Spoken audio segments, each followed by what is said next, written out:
Coming up next on Making Moves, is the First Coast ready for commuter rail? We'll tell you what a new survey says. The push is on to get more people out of their gasoline-powered cars. We'll take a look at one growing alternative, what JTA is doing to ensure its construction projects are risk-free. And art is coming to the concrete jungle, where JTA fits into this beautification project. I'm Donna Deegan. These stories and more right now on Making Moves.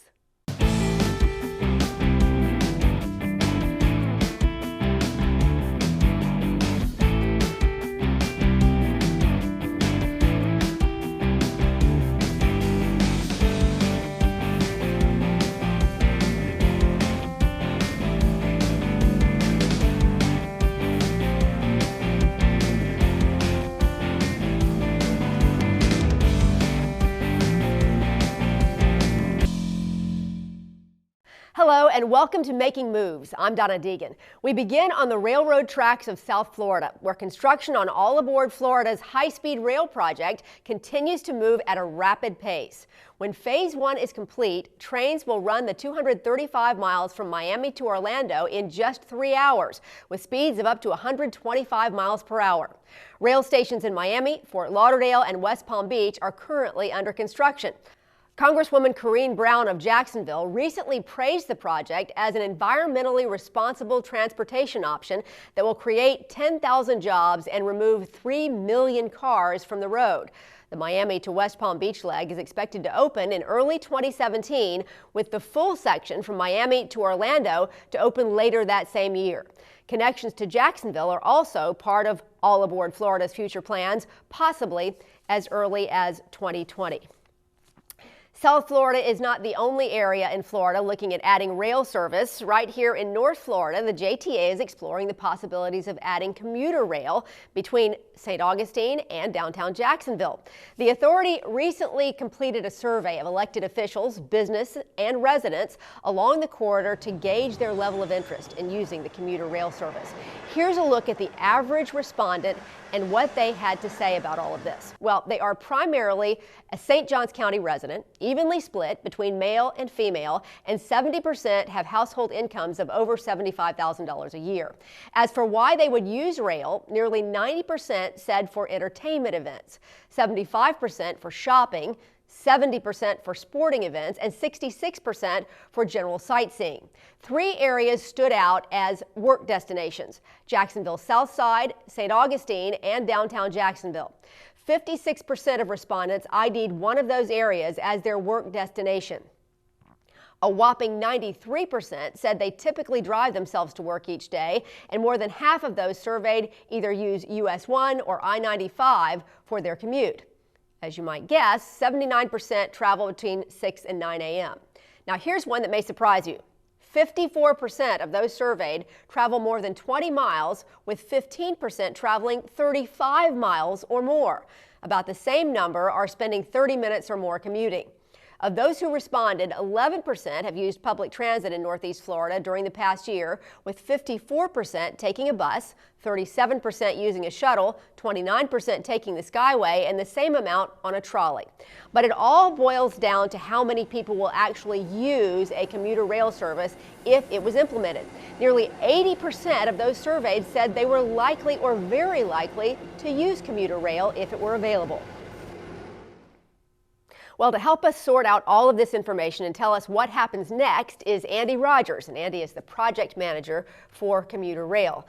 Thanks so much for being with us today. We really appreciate your time. This is such a timely topic, and obviously you have just a load of information to go through. This is a 185-page survey, so why do this survey and why right now? Okay, so we completed an initial feasibility study in 2009. And based on the results of that study, the Southeast Corridor from downtown Jacksonville to St. Augustine was selected as the priority corridor to move forward. We're now working through the project definition planning phase, and basically that consists of evaluating alternatives within the Southeast Corridor to move forward.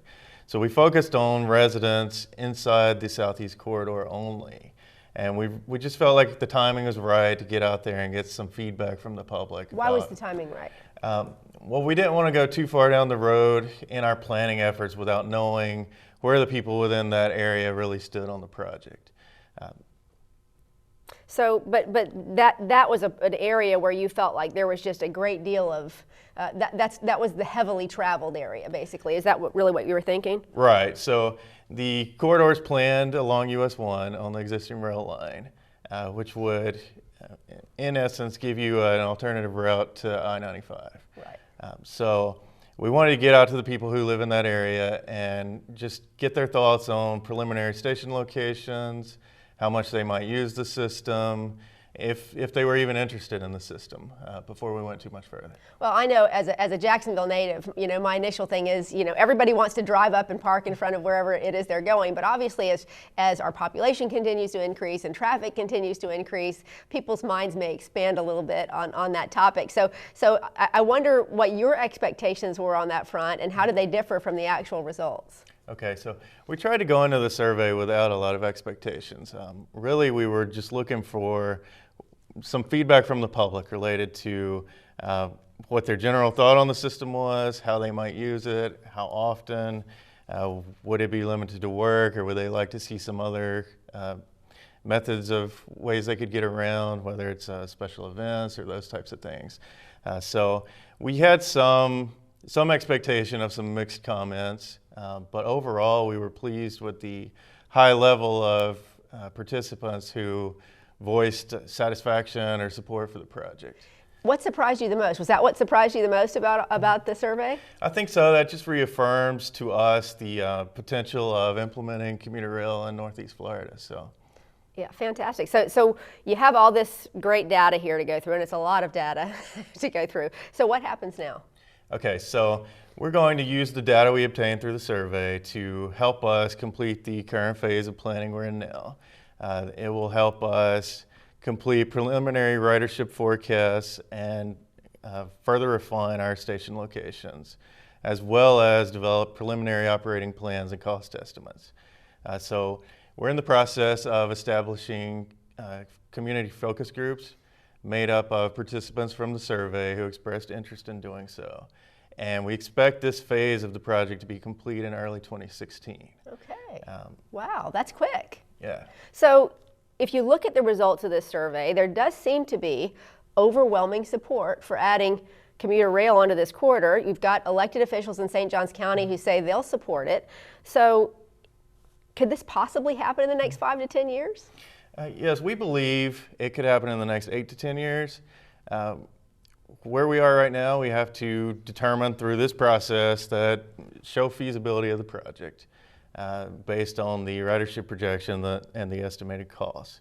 At that point, we'll have to obtain federal approval to keep moving forward.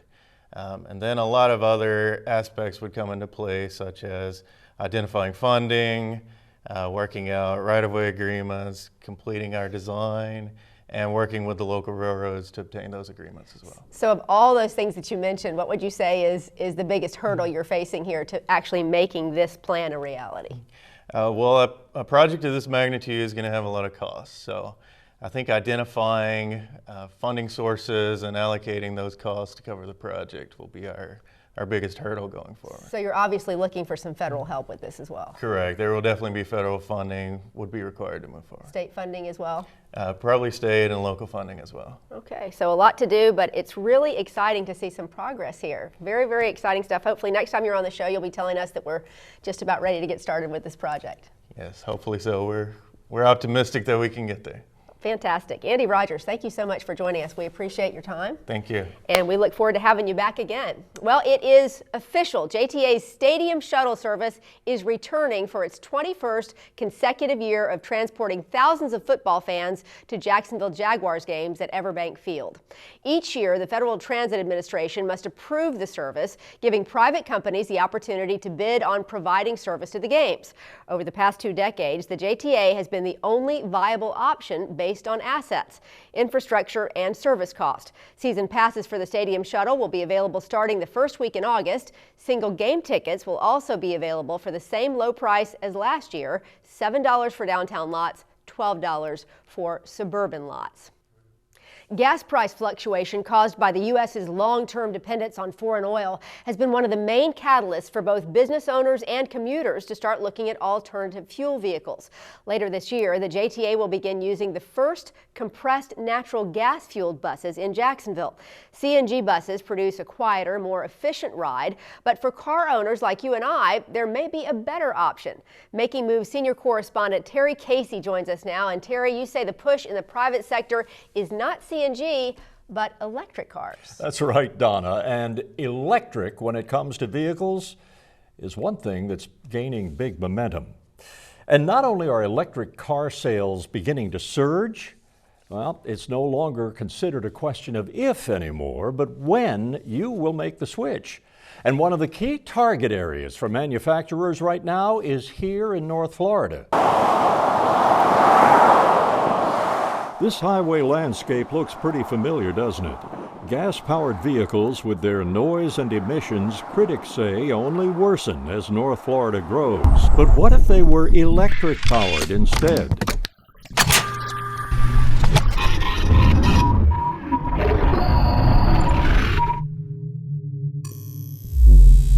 Proponents say quiet is just one reason electric is the way to go.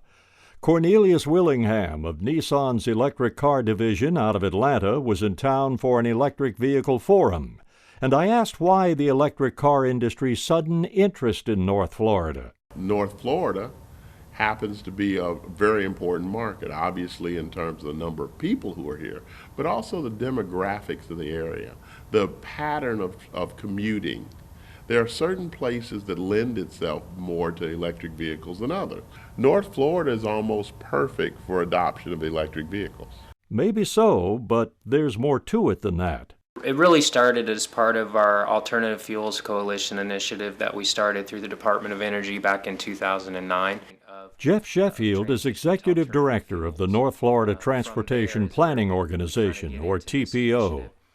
The TPO has now been on an annual basis allocating federal funds that come to us to now really further the initiative that we've been moving forward with, from converting to compressed natural gas to propane and now electric vehicles. The interest in Jacksonville by Nissan, Tesla, and others is rooted in the TPO's carefully laid foundation, which is showing signs of paying off. Tesla is rolling into Jacksonville. It's already opened a temporary store at St. John's Town Center. The future looks great when it comes to electric cars and their continued growth, but industry officials say one of the issues facing them right now is what the industry calls mileage range anxiety. The biggest reason that is slowing the progression of purchasing of electric vehicles is range anxiety. The concern on the consumer of charging and then running out of a charge and not being able to charge their vehicle again to finish their travel. If you can overcome that, you can overcome it in a lot of different ways. You can increase the range of the vehicle. Obviously, that's one way. The other way is to make charging so readily available and abundant that it takes it away. The idea here between the initiative is to deploy a regional network of electric vehicle charging stations and eliminate that range anxiety, which we believe then will grow the market. The first step is a TPO-JEA partnership for charging stations the utility will administer. We think we'll have 25 or 30 of these level 2 charging stations dispersed across what is 800 square mile. Now, it won't be all 800 square miles, but we've got a pretty good start with 25 charging stations, which help go a long way to alleviate the range anxiety. The TPO is on the verge of taking the next step, and it's a big one. We will provide the funds to do exactly the same program in the rest of our service area, which includes Nassau, Clay, and St. Johns County. So we'll be working to develop partnerships with Florida Power and Light, Clay Electric, and Nassau Utility to really roll out the exact same program. They designed the network with the consumer in mind. So all of our units will be termed ChargeWell, and there will be an app associated with that so that users will know where they are, whether they're being used, and whether they can install. But our goal in that was also maintaining the level of cost to the consumer as they're charging it. Sheffield and Willingham say electric car sales will take off once range anxiety is no longer an issue, and that these cars will show what they're made of. A lot of the things that might break on a gas-powered vehicle simply don't exist on an electric vehicle, and therefore you never have to replace them and you never have to fix them. Of course, electric vehicles are just one option when it comes to alternatives to diesel. As we said, JTA is moving forward with converting its fleet to compressed natural gas and will open up its CNG fueling station, which I think is pretty cool for public use. It is cool. It's a great story, interesting story. Do we know of any transit agencies, Terry, that are actually using all electric buses at this point? As far as we could find out, there are a few, but they're only testing electric buses on, say, maybe 1 or 2 routes, and not entire fleets, at least not yet. Range happens to still be the biggest obstacle in all this, especially since buses are running anywhere from 8 to 16 hours a day. Now, one interesting thing that we learned about the buses and electricity is that when they are charged, the bus physically actually drives over the charging unit, and the entire battery pack then drops out from the bottom of the charger underneath the vehicle. That ought to be interesting to see. No kidding. That's strange. And not with cars, just buses. Well, that's good to hear, actually. Yeah. That could be messy cleanup, right? It could be. Terry, thank you so much. Great story. We'll see you next time. All right. Up next, I-295 on the south side is expanding, but if you want to use the new lanes, there is a price to pay to avoid those rush time traffic jams. Then later, we'll tell you about the latest plans for these concrete pillars.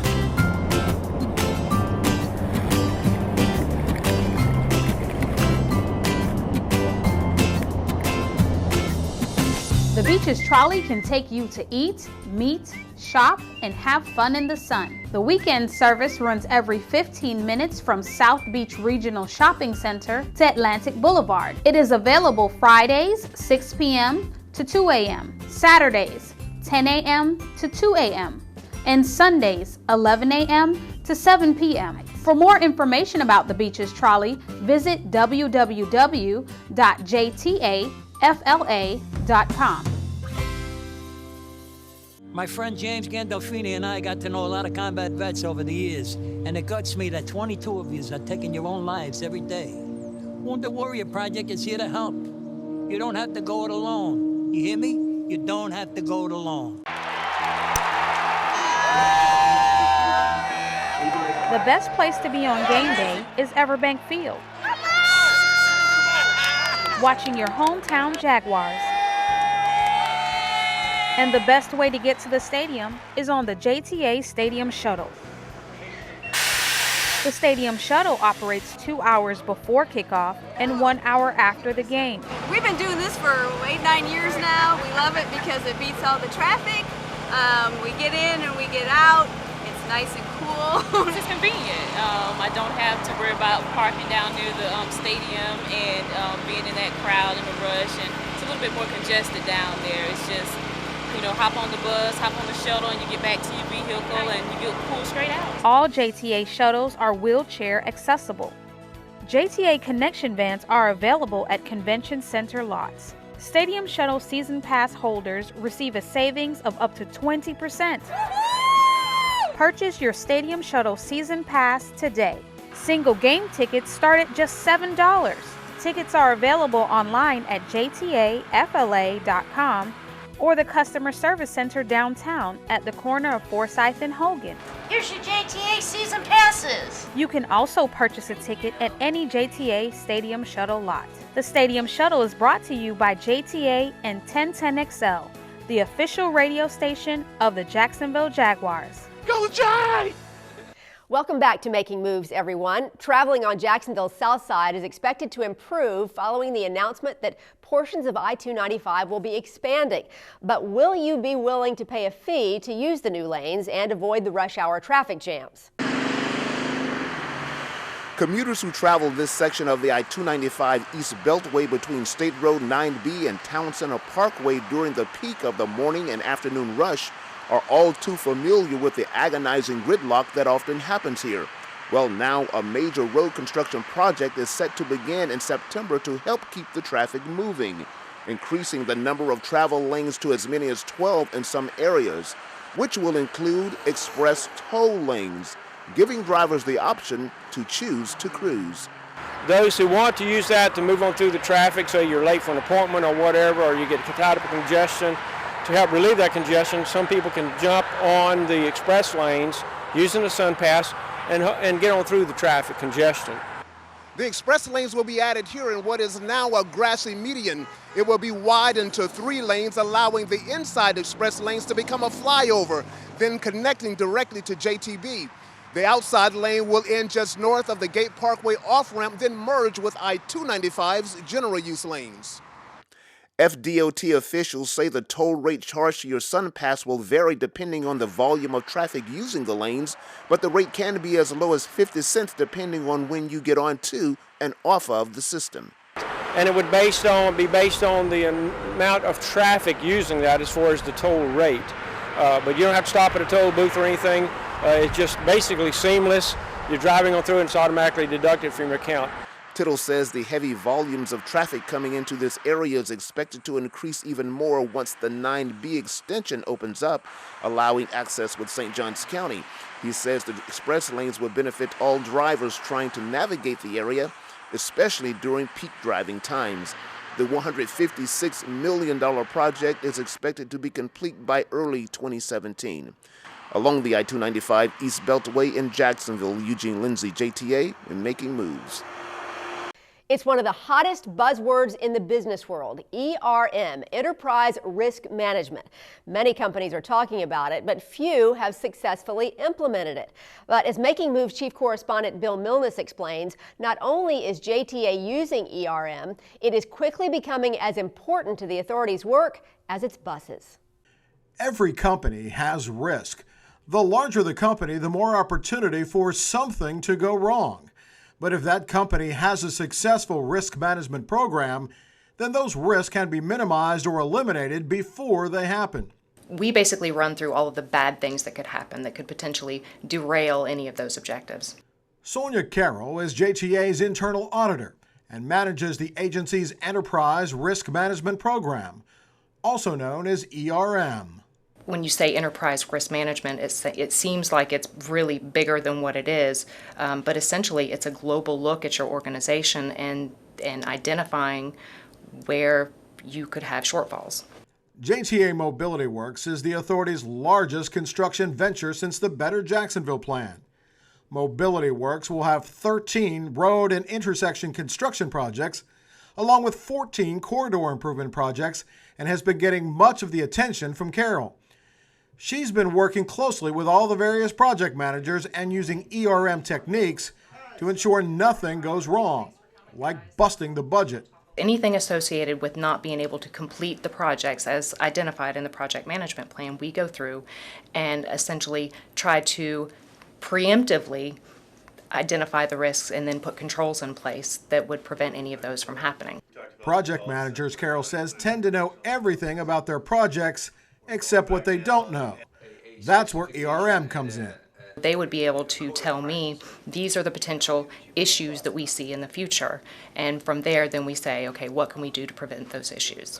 We dive deep into what it is that they're trying to do and identifying where we can improve upon various controls that they have in place. But you don't have to have a huge multi-million-dollar project to use ERM. It's just a simple process, and you run through the steps, And the steps are you identify the objectives, you identify potential weaknesses, shortcomings, issues that you see that could draw down a project or a department, or you can do it as basic as a division or a process. You could do enterprise risk management on just about anything. In downtown, Bill Milner's JTA Making Moves. These concrete columns hold up the Skyway. When we come back, find out what one group wants to do to them.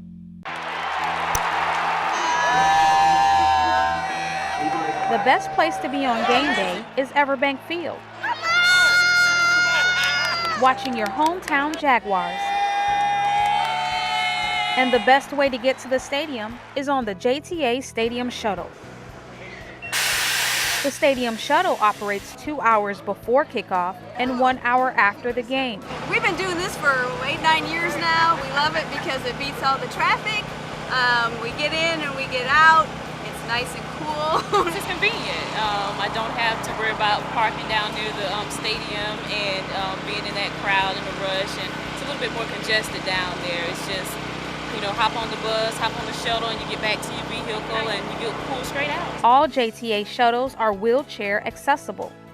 JTA connection vans are available at convention center lots. Stadium Shuttle season pass holders receive a savings of up to 20%. Purchase your Stadium Shuttle season pass today. Single game tickets start at just $7. Tickets are available online at jtafla.com or the Customer Service Center downtown at the corner of Forsyth and Hogan. Here's your JTA season passes. You can also purchase a ticket at any JTA Stadium Shuttle lot. The Stadium Shuttle is brought to you by JTA and 1010XL, the official radio station of the Jacksonville Jaguars. Go Jay! You're watching Making Moves, honored by the American Public Transportation Association with the prestigious 2014 Ad Wheel Award for Excellence in Television and Video.